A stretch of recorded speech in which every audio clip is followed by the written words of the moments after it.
The Golden Amazons of Venus by John Murray Reynolds. From Planet Stories, Winter 1939. As found on Project Gutenberg. Read by Julie Hoverson. Part 2.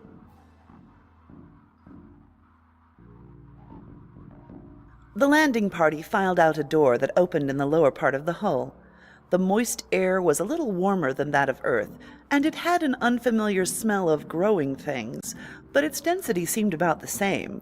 Since the size of Venus was smaller to that of their own planets, neither Earthman nor Martian had much trouble in walking as soon as they became accustomed to a slightly lesser gravity.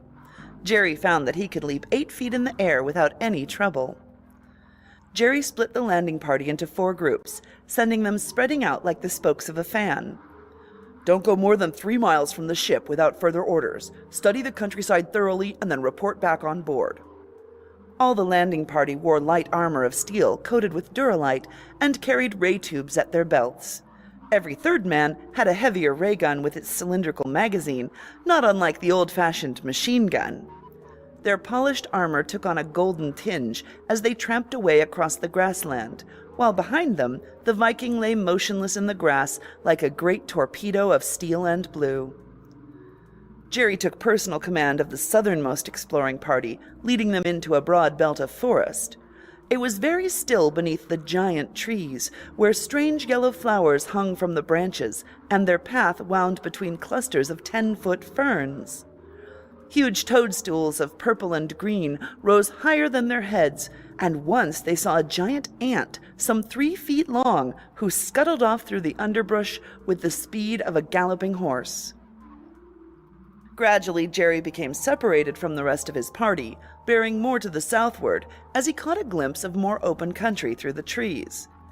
Then, on the edge of a small clearing, he abruptly halted as 6 men appeared on the far side. That is, Jerry thought of them as men, for lack of a better term.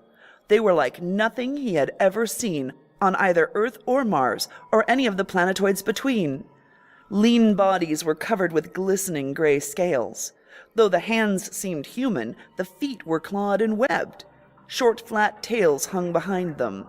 The faces were scaleless, low-browed, and green-eyed, with a jutting mouth and nose that came together in a sort of snout.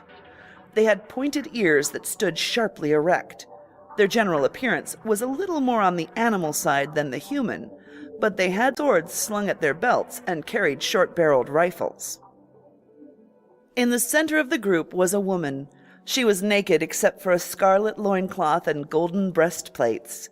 This was no semi-reptilian creature, but a woman, straight and clean-limbed and beautiful, with long blonde hair that hung nearly to her waist. She had blue eyes, and her skin was about as white as Jerry's own, though it had a faintly tawny tinge, so that she appeared all golden. At the moment her hands were tightly tied behind her back, and a cloth gag distended her lips, while one of the scaly men led her along by a rope about her neck. Jerry stepped out into the clearing with his ray tubes swinging free in his hand. His wide shoulders were thrown slightly forward. His whole muscular body was tensed and ready beneath his armor. As always, when he went into a fight, his lean and normally somber face was smiling. The captive girl saw him first, and her eyes widened in utter surprise. Then the 6 reptilian men caught sight of the lone Earthman, standing there in his gleaming armor, and their snout-like mouths sagged open. Jerry walked quietly forward.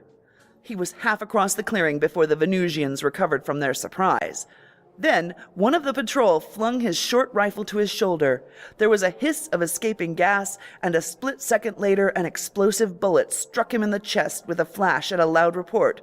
It would have instantly killed an unprotected man, but it did no more than slightly dent Jerry's armor. The Earthman half crouched, his eyes narrowing and his jaw jutting suddenly forward. He had meant to try and parley, but diplomacy had no place with creatures who shot first and challenged afterward. His ray tube swung up to the level. There was a sharp crackling sound, and for a second a murky red light played around the open end. The nearest Venusian crumpled and went down. He twitched for a second and then lay still. The gray scales had turned dead black in the area where the death ray had struck him. At least the scaly men had courage. The remaining 5 came forward with a shrill and almost canine yelping, advancing at a bent-legged run. Their rifles hissed as the compressed gases were released. The explosive bullets crackled all around Jerry. Twice more his ray tube let go its deadly blast, and then his weapon was empty.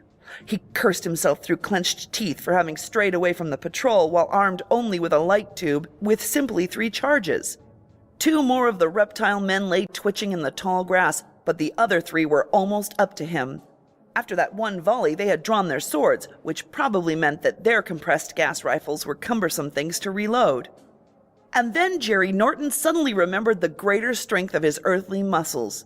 As the foremost Venusian lunged for him with long blades swinging, Jerry bounded high into the air. He went clean over the head of his antagonist, coming down squarely on top of the next behind. They both went sprawling, but Jerry recovered first. Gripping the fallen Venusian by the ankles, the Earthman swung him around his head like a flail and hurled him squarely at the other 2. The 3 of them went down in a tangled heap. By the time the reptile men again scrambled to their feet, Jerry had snatched up the sword of one of the men he had killed with the ray tube. Now he had something to fight with. The long sword whistled as he jerked it free from its scabbard. For an instant he tested the blade in both hands. It was forged of some bluish metal that seemed as strong and flexible as well-tempered steel. Then, still smiling his thin-lipped smile, though his eyes were as cold as the wintry seas, Jerry Norton waited the onrush of the 3 Venusians. There were a few seconds of clashing steel. The reptile men were good swordsmen, but they were no match for the speed and strength of the man from Earth.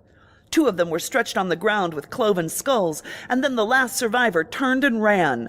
Jerry could have caught him easily, for the webbed feet of the Venusian did not make for great speed, but he was content to let him go.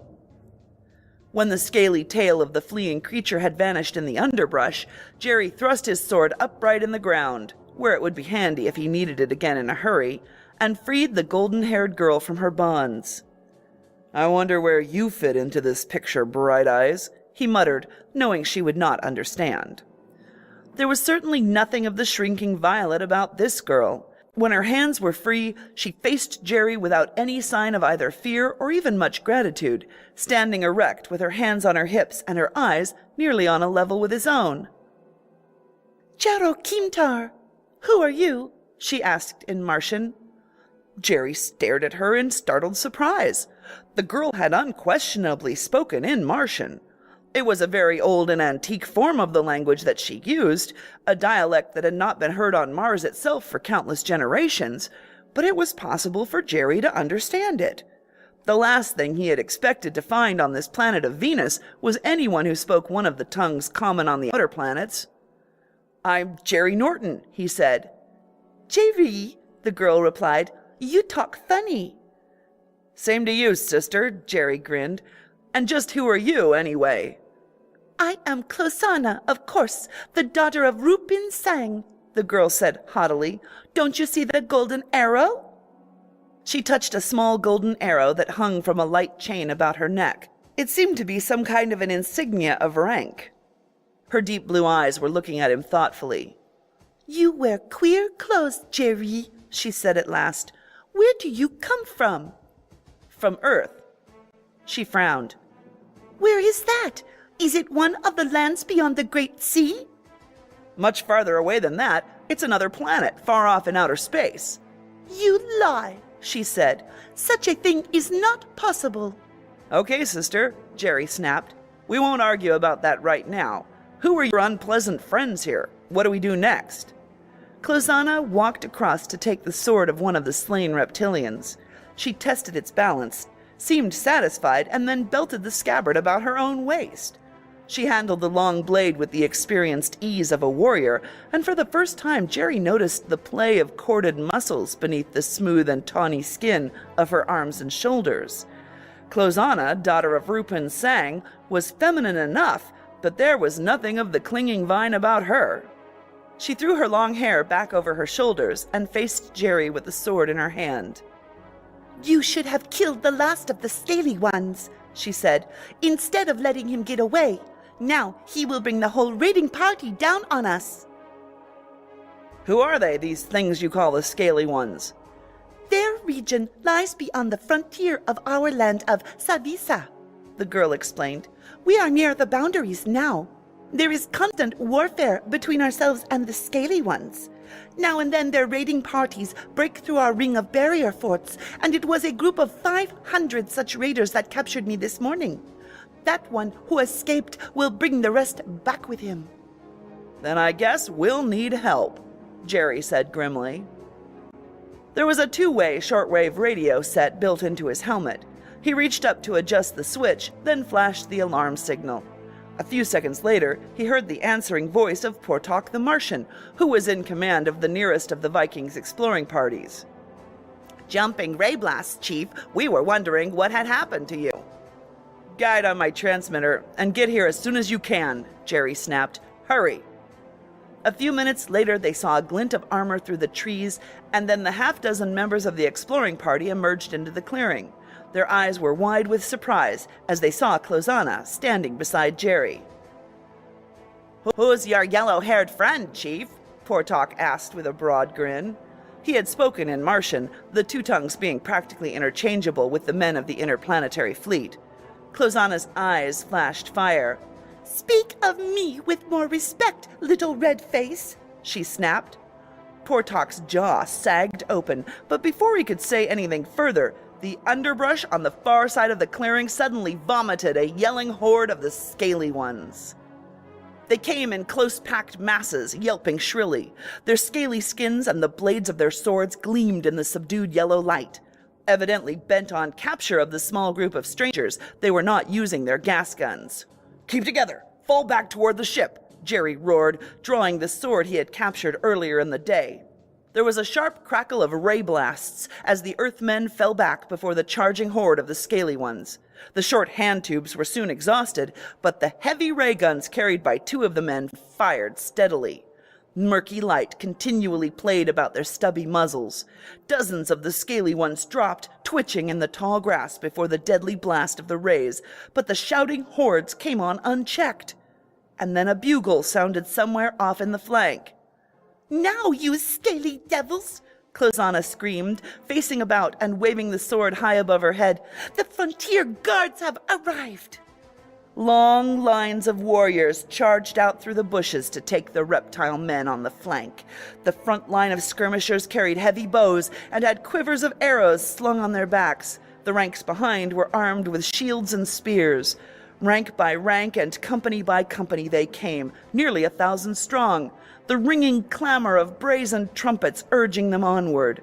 Jerry Norton stared at them blankly, scarcely able to believe what he saw. All the warriors were women.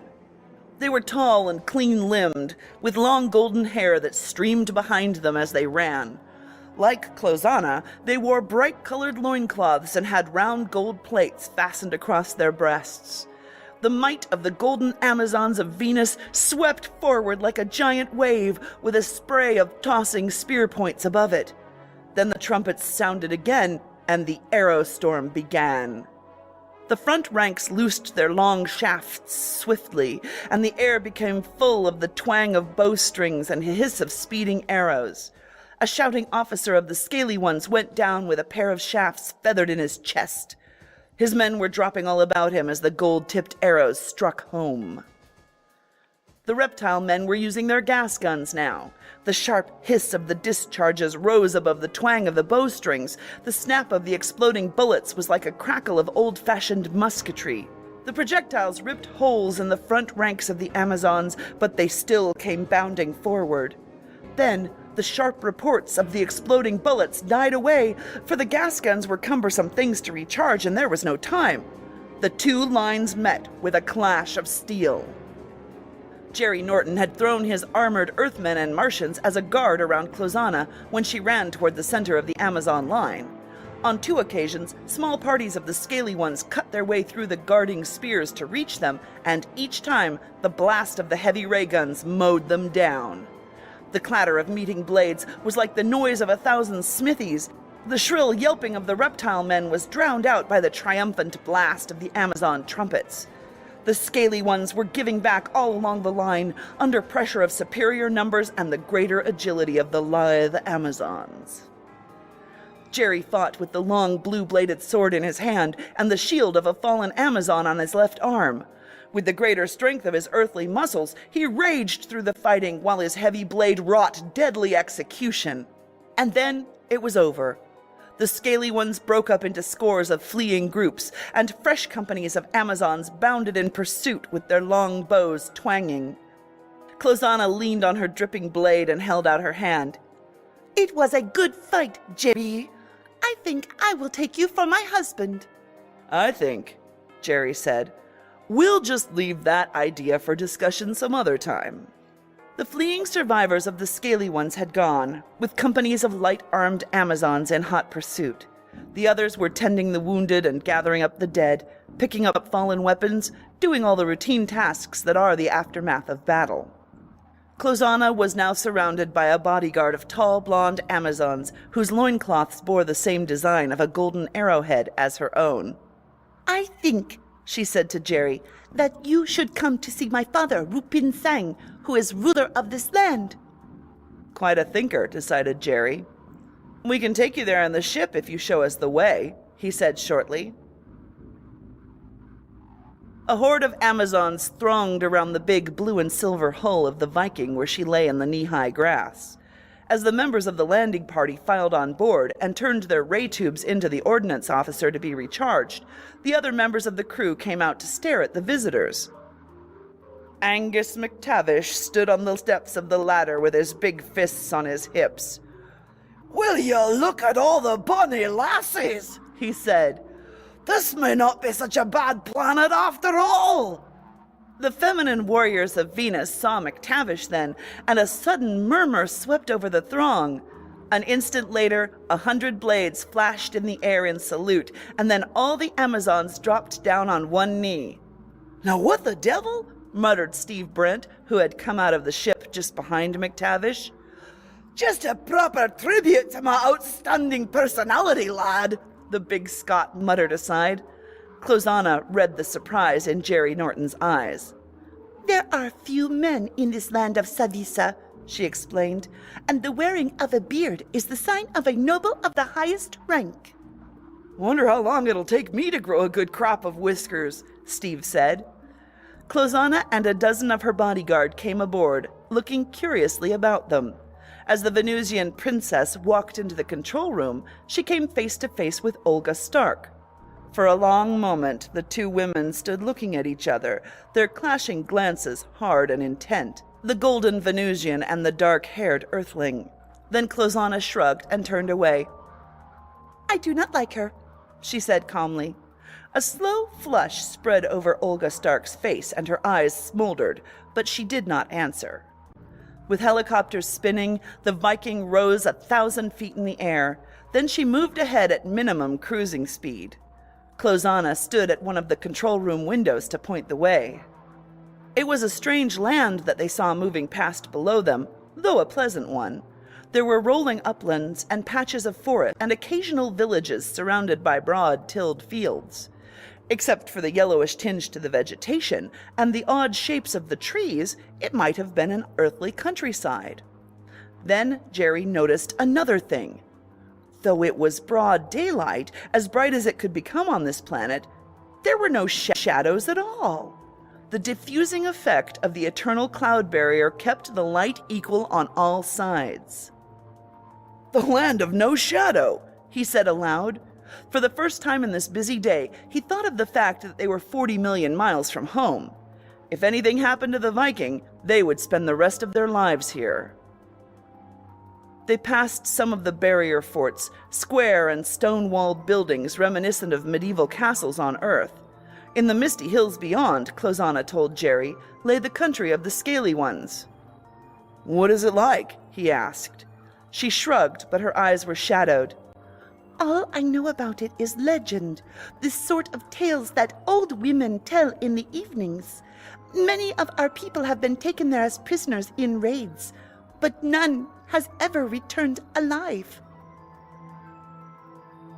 Leaving Steve Brent in command in the control room for the moment, Jerry went aft to his quarters, where he had a compact tri-dimensional cinema outfit. He was passing along one of the corridors on B deck when he abruptly halted. A faint humming was coming from behind the closed door of the radio room. The Viking sending outfit was not strong enough to bridge the vastness of interplanetary space. Such outfits existed, of course, but only a small set had been installed on the spaceship because of the extra weight involved. The radio room had been closed and locked weeks ago. No one was supposed to have access to it except Steve Brent and Jerry himself. And yet, the unmistakable hum of a generator was coming from behind the closed door. Jerry cautiously tested the knob of the door. It gave under his hand. As he opened the portal a crack, he clearly heard the sharp murmur of the sending apparatus. Then he swung the door wide on its noiseless and well-oiled hinges. A dim light gleamed across the room. A dark figure was crouched tensely over the table that held the sending set. At the moment, Jerry could not see who it was. 2 steps Jerry took into the room. 3 steps. The rubberoid soles of his shoes made no sound. Then a crushing weight descended on top of his head. In the half-second before he lost consciousness, he realized that there had been a second interloper in the radio room. Someone who had been crouched against the wall by the door and who had slugged him as he passed.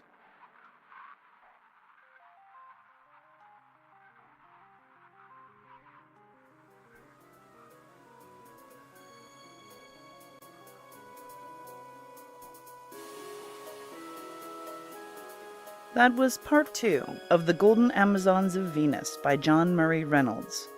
From Planet Stories, Winter 1939, as found on Project Gutenberg, narrated by Julie Hoverson.